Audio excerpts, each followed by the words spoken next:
Welcome back to official Akhtar Rahman sir YouTube channel. दोस्तों एक नए वीडियो में आपका फिर से बहुत बहुत वेलकम है। पेपर 2 15 दिसंबर सीटेट की बात हम यहाँ पर कर रहे हैं। दोस्तों सीडीपी के सेक्शन की आंसर की लेकर हम आपके सामने यहाँ पर आए और अगले 7, 8, 10 मिनट में हम आपको डायरेक्ट आंसर जो है यहाँ पर बताएंगे। दोस्तों मैक्सिमम आंसर जो है वो सही है। क्वेश्चन नंबर 11 जो दिया गया है इस क्वेश्चन पेपर के हिसाब से दोस्तों, तो वो थोड़ा सा गलत क्वेश्चन यहाँ पर शायद दिया गया है। इस तरीके से ये पूरा का पूरा एनालिसिस हमने किया है दोस्तों, और जल्दी जल्दी इसके आंसर जो है हम मैच कर लेंगे दोस्तों यहाँ से। तो आप जो है जल्दी जल्दी अपना क्वेश्चन पेपर निकालकर अपने आंसर की है जो वो देख लेंगे दोस्तों। बिल्कुल सटीक आंसर की आपको यहाँ पर हमारे चैनल के माध्यम से देखने के लिए मिलेंगी दोस्तों। तो चलिए बढ़ते हैं वीडियो में आगे। वीडियो में आगे बढ़ने से पहले अगर आप हमारे चैनल पर नए हो तो प्लीज़ चैनल को सब्सक्राइब कीजिए, साथ ही साथ बेल नोटिफिकेशन को ऑन कीजिए ताकि आपको आने वाले वीडियोज़ के नोटिफिकेशन जो है आसानी से मिल पाए। और अगर आप हमसे जुड़ना चाहते हो तो डिस्क्रिप्शन में जाकर आपको हमारे टेलीग्राम और व्हाट्सएप ग्रुप को ज्वाइन कर लेना है, जहां से आपको तमाम अपडेट जो है वो वक्त वक्त पर देखने के लिए मिलेगी दोस्तों। तो प्लीज वीडियो को लाइक कीजिए।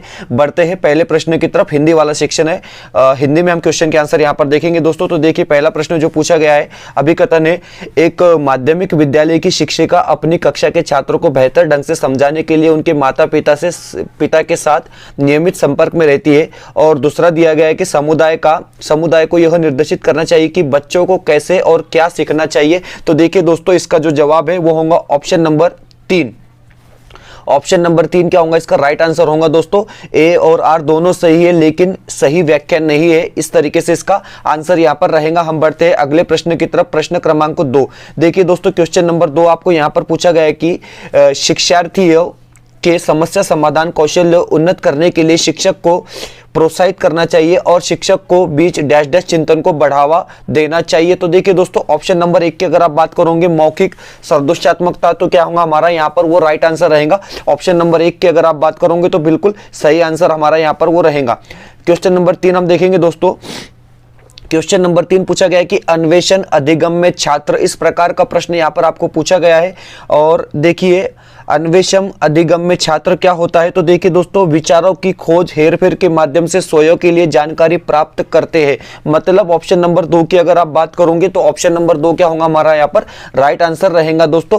बढ़ते हैं अगले प्रश्न की तरफ, प्रश्न क्रमांक 4। देखिए प्रश्न क्रमांक 4 आपको यहाँ पर पूछा गया है कि यह महसूस करते हुए कि विज्ञान कक्षा में ध्यान दे रहा है इसलिए वह सप्रत्यय के समझने में असमर्थ है। रमेश कक्षा में सबसे आगे बैठने का फैसला करता है ताकि वह ध्यान केंद्रित कर सके। रमेश सीखने की किस रणनीति का उपयोग कर रहा है? इस प्रकार का प्रश्न यहाँ पर पूछा गया है दोस्तों। अगर आप बात करोगे, अगर आप क्वेश्चन नंबर 4 की बात करोगे दोस्तों, तो अधिसंज्ञान क्या होगा यहाँ पर हमारा राइट आंसर होगा। अधिसंज्ञान जो है हमारा वो बिल्कुल सही आंसर यहाँ पर कहलाएगा दोस्तों। हम बढ़ते हैं अपने अगले प्रश्न की तरफ, प्रश्न क्रमांक 5। इस क्वेश्चन पेपर के हिसाब से क्वेश्चन के आंसर हम देख रहे हैं दोस्तों। क्वेश्चन आपके आगे पीछे हो सकते हैं, वो आपने एडजस्ट कर लेना है। संज्ञान के संदर्भ में भावनाओं के बारे में निम्नलिखित में से कौन सा कथन सही है? इस प्रकार का प्रश्न यहाँ पर पूछा गया है। क्वेश्चन नंबर 5 की अगर आप बात करोगे दोस्तों, तो देखिए ऑप्शन नंबर 4 बिल्कुल राइट आंसर यहाँ पर होगा। भावनाएं संज्ञान के विभिन्न पहलुओं को नियंत्रित करती है, हालांकि इनके प्रभाव की मात्रा और दिशा बहुत से कारकों पर निर्भर करती है। तो ये क्या होगा हमारा राइट आंसर यहाँ पर रहेगा। हम बढ़ते हैं हमारे अगले प्रश्न की तरफ, क्वेश्चन नंबर 6। देखिए शिक्षक छात्रों को आंतरिक प्रेरणा कैसे बढ़ा सकते हैं? इस प्रकार का प्रश्न पूछा गया है।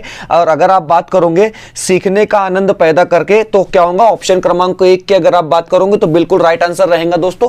ऑप्शन नंबर 1 क्या होगा हमारा बिल्कुल सही आंसर यहाँ पर रहेगा। हम बढ़ते हैं अपने 7वें प्रश्न की तरफ दोस्तों। देखिए 7वां क्वेश्चन कुछ इस तरीके से यहाँ पर पूछा गया है, आप देख सकते हैं कि ओके हिंदी वाले प्रश्न हम यहाँ पर पढ़ रहे हैं दोस्तों।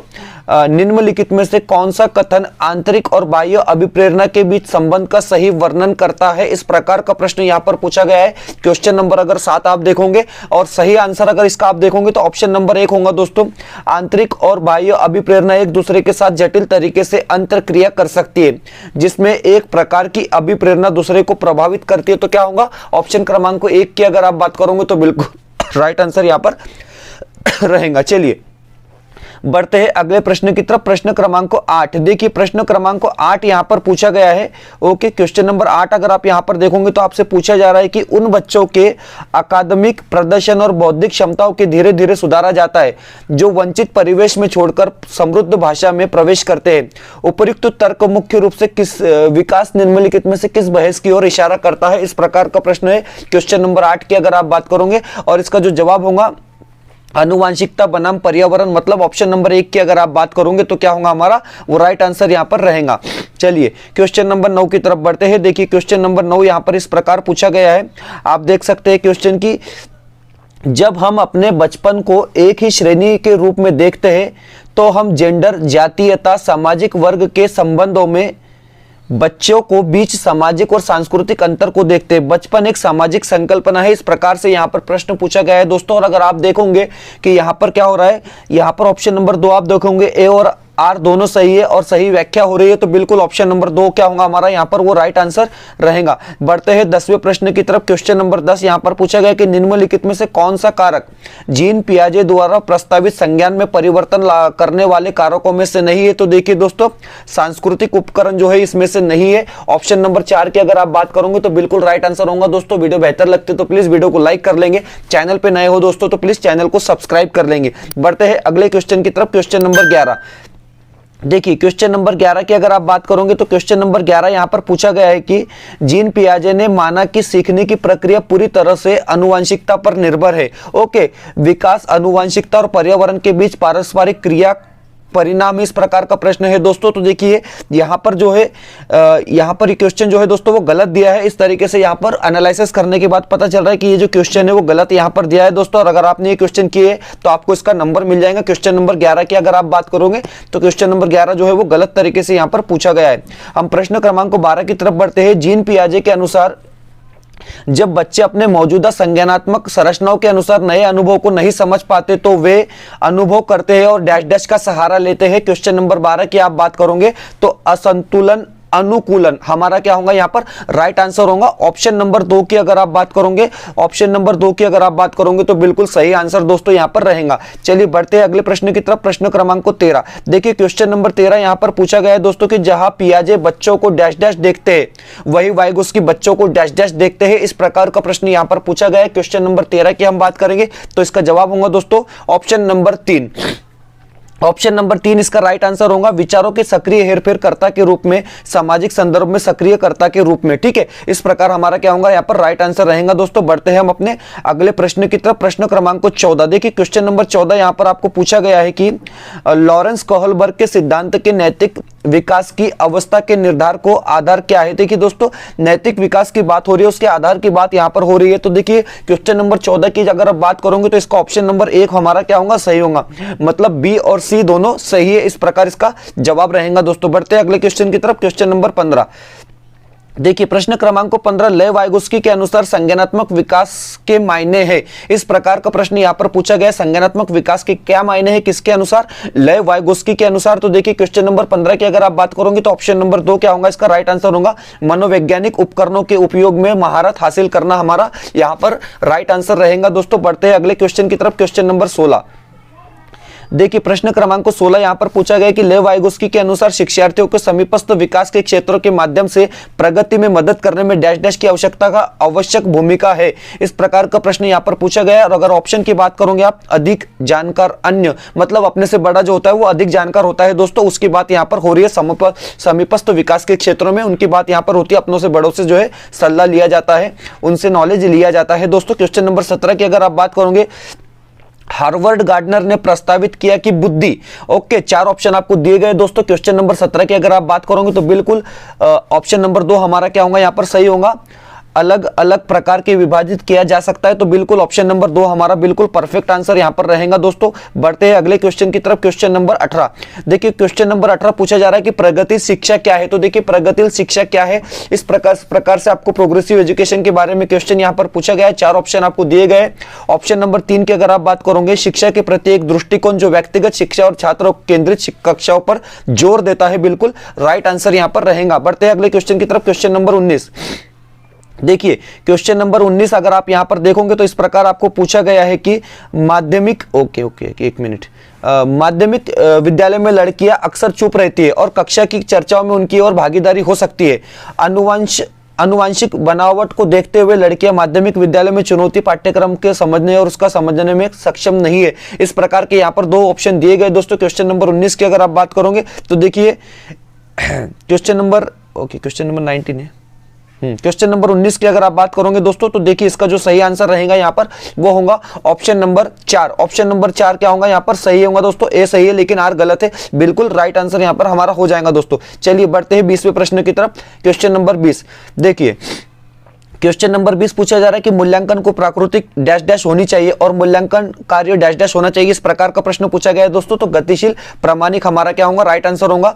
20 का जो जवाब हो जाएगा वो होगा ऑप्शन नंबर 2। बढ़ते हैं 21वें क्वेश्चन की तरफ। प्रश्न क्रमांक 21 देखिए क्वेश्चन नंबर 21 यहाँ पर आपको पूछा गया है कि ऐसा उपयुक्त माना जाता है कि अधिगम के लिए आकलन करते समय मानकीकृत परीक्षणों पर निर्भर करना चाहिए। निष्कर्ष संदर्भित परीक्षण में प्राप्त अंकों की तुलना एक निर्धारित प्रदर्शन मानक की जाती है। इस प्रकार की क्वेश्चन यहां पर पूछा गया दोस्तों। क्वेश्चन नंबर हम बात कर रहे हैं क्वेश्चन नंबर 21 की। इसका जो राइट आंसर होगा दोस्तों वो होगा option number 2 both. Okay both क्या है यहाँ पर सही है दोस्तों और सही व्याख्या हो रही है। तो बिल्कुल ऑप्शन नंबर 21 का जो आंसर होगा वो 2 होगा दोस्तों। बिल्कुल चलिए बढ़ते अगले प्रश्न की तरफ। प्रश्न क्रमांक 22 देखिए क्वेश्चन नंबर 22 पूछा गया है कि निम्नलिखित में से कौन सा ऐसा प्रश्नों का उदाहरण है जो छात्रों में विश्लेषणात्मक कौशल्यों को बढ़ावा देता है। इस प्रकार का प्रश्न पूछा गया है। क्वेश्चन नंबर 22 की अगर आप बात करोगे तो देखिए दोस्तों ऑप्शन नंबर 4 हमारा क्या होगा यहाँ पर राइट आंसर होगा। स्तनधारियों ने अपने को वातावरण के लिए ऐसे अनुकूल किया गया है इस प्रकार जो है हमारा क्या होगा राइट आंसर होगा। बढ़ते हैं अगले क्वेश्चन की तरफ। क्वेश्चन नंबर 23 देखिए प्रश्न क्रमांक 23 आपको यहाँ पर पूछा गया है।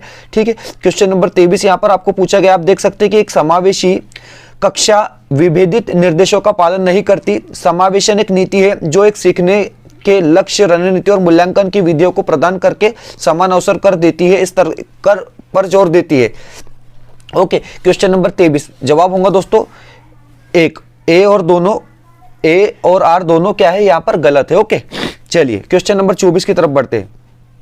देखिए प्रश्न क्रमांक 24 यहाँ पर आपको पूछा गया है कि व्यक्ति प्रथम भाषा का उपयोग जैसे कि अधिगम अक्षम के बजाय अधिगम अक्षमता वाले छात्र के संबंध का उपयोग करना मतलब क्या करना है। इस प्रकार का प्रश्न पूछा गया है दोस्तों। क्वेश्चन नंबर 24 की अगर आप बात करोगे तो देखिए समावेशन के मानवाधिकार दृष्टिकोण के अनुरूप हमारा क्या होगा यहाँ पर राइट आंसर होगा। बढ़ते हैं अगले क्वेश्चन की तरफ। क्वेश्चन नंबर 25 देखिए प्रश्न क्रमांक 25 आपको पूछा गया है कि दृष्टिबाधित बच्चों की जरूरतों को पूरा करने के लिए सहायक तकनीकी उपकरणों को उदाहरणों में क्या शामिल है। तो देखिए दोस्तों कुछ ऑप्शन आपको नीचे दिए गए हैं क्या शामिल है। तो देखिए इसमें जो जवाब इसका रहेगा क्वेश्चन नंबर 25 की अगर आप बात करोगे आंसर होगा दोस्तों ऑप्शन नंबर 2 केवल ABC इसमें शामिल होगा दोस्तों। ओनली ABC क्या होगा इसमें शामिल होगा। ऑप्शन नंबर 2 हमारा बिल्कुल राइट आंसर यहाँ पर रहेगा।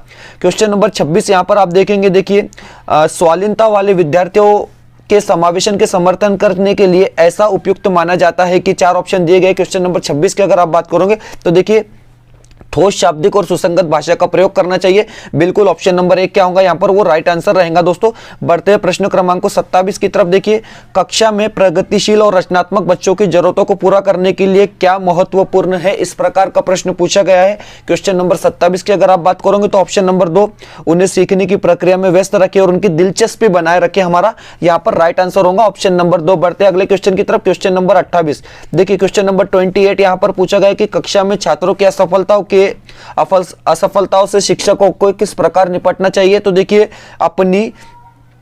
अपनी खुद की शैक्षणिक रणनीतियों को आलोचनात्मक परीक्षण करके हमारा बिल्कुल यहां पर क्या होगा दोस्तों वो राइट आंसर रहेगा। बढ़ते हैं नेक्स्ट क्वेश्चन की तरफ। क्वेश्चन नंबर 29 क्वेश्चन नंबर 29 यहां पर पूछा गया है कि संरचनावादी अधिगम में पूर्व ज्ञान की भूमिका क्या है। इस प्रकार का प्रश्न पूछा गया है। ऑप्शन नंबर 3 की अगर आप बात करोगे संबंध बनाने और नए अधिगम को सुगम बनाने के लिए पूर्व ज्ञान महत्वपूर्ण है। तो बिल्कुल राइट आंसर होगा दोस्तों। बढ़ते अगले क्वेश्चन की तरफ। क्वेश्चन नंबर 30 वीडियो बेहतर लगती है तो प्लीज वीडियो को लाइक कर लेंगे दोस्तों। चैनल पे नए हो तो प्लीज चैनल को सब्सक्राइब कर लेंगे। एक संरचनावादी कक्षा में शिक्षक को स्वयं निर्देशित शिक्षार्थी बनने की कैसे सहायता कर सकता है, इस प्रकार का प्रश्न पूछा गया है। ऑप्शन नंबर 4 की अगर आप बात करोगे, छात्रों को अपने स्वयं सीखने की जिम्मेदारी लेने और स्वयं नियमन कौशल्य विकसित करने के लिए प्रोत्साहित करके हमारा यहाँ पर क्या होगा दोस्तों, राइट आंसर होगा। तो इस तरीके से पेपर 2 के जो आज का लेटेस्ट पेपर है दोस्तों, अब से 1 घंटा पहले ये पेपर हुआ था, उसकी सटीक आंसर की हमारे चैनल के माध्यम से हमने आपके लिए लाई है दोस्तों। बिल्कुल 11वां क्वेश्चन छोड़ के सारे के सारे क्वेश्चन के आंसर दोस्तों जो है वो सही यहाँ पर दिए गए। मिलते हैं नए वीडियो में किसी बेहतर अपडेट के साथ।